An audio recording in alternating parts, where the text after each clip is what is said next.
What happens if I told you guys that we know the next singer for 4th Fridays? Well, first off, I want to say big shout out to Extincts for telling me about this. I wouldn't have been able to do or think about this without them, so big ass shout out to them. Now, let's say you want to find the next singer for 4th Fridays. What's the easiest way to do that? Well, the easiest way to do that is just coming to the rec center, coming to this event board, and getting your finger. Once you get your finger, you're going to press this little circle right here, and you may notice if you look very hard enough, there's some sort of event here. Once you click it, you'll get this. 4th Fridays, BABEY holds, and it'll be happening the 24th of this month at 3 p.m. That'll be the first event, and it's looking pretty cool. This means that they finally released the actual singer we'll be listening to for the next 4th Fridays event, and she's some sort of American singer. This lady's music is pretty cool. I listened to a few songs, I like it a lot, and it's more of road trip music, if you will. So, if you guys really are interested, get your guys' knowledge about BABEY hold, go check her out on YouTube, Spotify, and pretty much any sort of listening platform there probably is. On top of this, Recroom screen mode, you'll notice that we got a new actual load-in screen talking about the emojis inside our usernames. It's pretty cool. And then, other than the invasion door, this new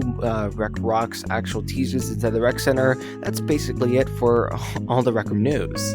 But there is a bit of general VR news that I would like to talk about, so without further ado, let's get started. Now, it's nothing much, don't hype it up to be something super big or anything like that, it's really just general VR news. It's been out for a few days now, and I was going to make a video quite a while ago, but I got stomped on with just a bunch of Recroom news, so I decided to get that stuff out first, and all those power core locations and etc., and then move on to the, of course, actual news. Inside our general VR news, the most recent meta news and stuff like that, they released some budget cuts for the Quest 2 that has the 128GB and the 256GB.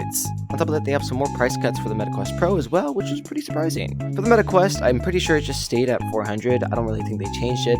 For the MetaQuest 2, which is the 256GB one, they made it from 500 to 430 now. And the MetaQuest Pro, which got cut from 1500 all the way down to 1000. So yeah, some pretty gnarly cuts here. Obviously, the first one wasn't affected because I feel like that's just an even price. I'm kind of glad that they, made it 430 instead of 500.